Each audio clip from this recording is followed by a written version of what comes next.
Welcome back to 101 Sports Webcast. I'm joined by Connor Cummings and Josh Markowitz to play a little Take Your Pick. So, gentlemen, let's start off this edition talking about R.A. Dickey. He's with a new team, Toronto, this year. How do you see him faring?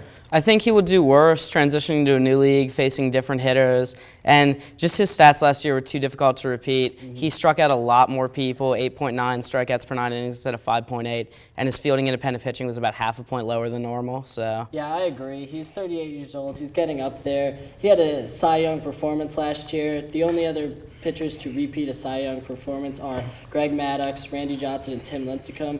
And Greg Maddux and Tim Lincecum were far younger than R.A. Dickey is now, and I don't think R.A. Dickey is a Randy Johnson caliber pitcher. I'm going to respectfully disagree with you guys on this one.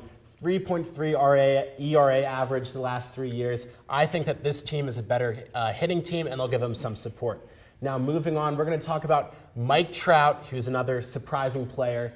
Does he deserve a bigger raise than he got from the Angels this week?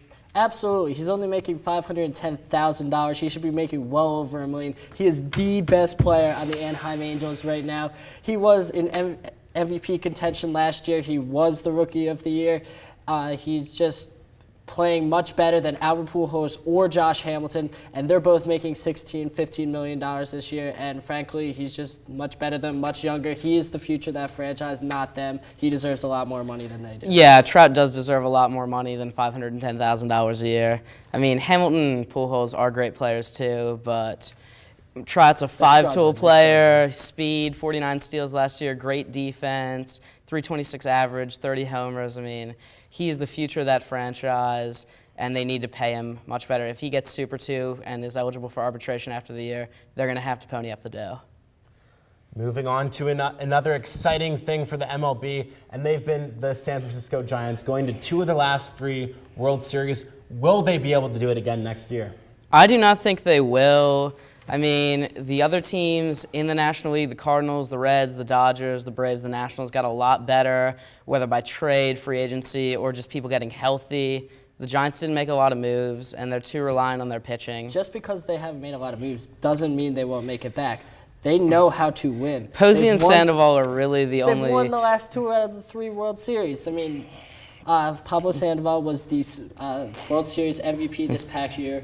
Buster Posey was the National League MVP. How can you do with that pitching? You got Tim Lincecum and Matt Cain. The rest of their lineup, though, is not great, and I think the other teams just did too much to make it for them to make it back. Well, gentlemen, it will be certainly be interesting to see what happens with the San Francisco Giants. Now, another team that has been making some noise in the offseason is the Toronto Blue Jays. Will they be able to finally overtake the Yankees and the Red Sox and win the AL East? I think they will. I mean, they had a lot of all-season acquisitions, as you said, that big trade with the Marlins and signing of Dickey and Melky Cabrera as well. I think they have just become from the bottom of the AL East to the top of the AL East, and I think they'll be extremely good this team has too many question marks that they're not going to do it. The Rays and the Yankees still have very good teams, but Josh Johnson, after the Tommy John surgery, just hasn't been the same pitcher. Encarnacion and Melky have to follow up career years. The bullpen's kind of shaky, and the back end of that rotation with Brandon Morrow, he can't stay healthy, never pitched over 180 innings, and he's only even gotten close to that once. And Ricky Romero just has not been a good pitcher lately. My problem is I think the Yankees are going to struggle with this year. A-Rod is not coming back. The Rays, though. The Rays are good, David but Price, they've never been that pitching amazing. staff. They've been good. They just haven't. The Blue Jays have too many question marks. A lot of these players are all-star players coming to the Blue Jays, so I think they can overtake Tampa Bay. Connor, I'm sorry, I'm going to have to agree with Josh on this one. I think there's just too many question marks. As we saw with the Philadelphia Eagles, dream teams don't necessarily translate into wins. Now, another big question mark coming up for this season, what is the biggest challenge for these teams coming up? The biggest change this offseason has to be the Astros moving to the AL West from the NL Central. We finally, thank God, have a balanced schedule in Major League Baseball. The NL Central teams don't have to play 90 games in the division. The AL West don't have to play 54. This changes everything. We get interleague play every day. It's the Astros. I mean, come on. The Astros it's the Astros.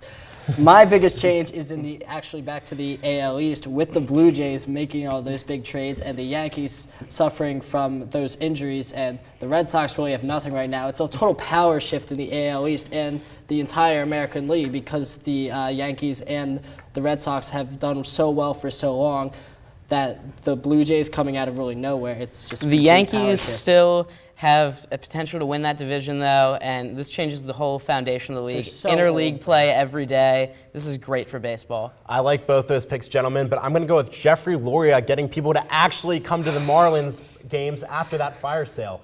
Just absolutely ridiculous down there in Florida. But time for us to take our final break, but when One-on-One returns, Ryan will be joined by our Mel Kiper wannabes to play a little Whose Side Are You On? Don't go anywhere.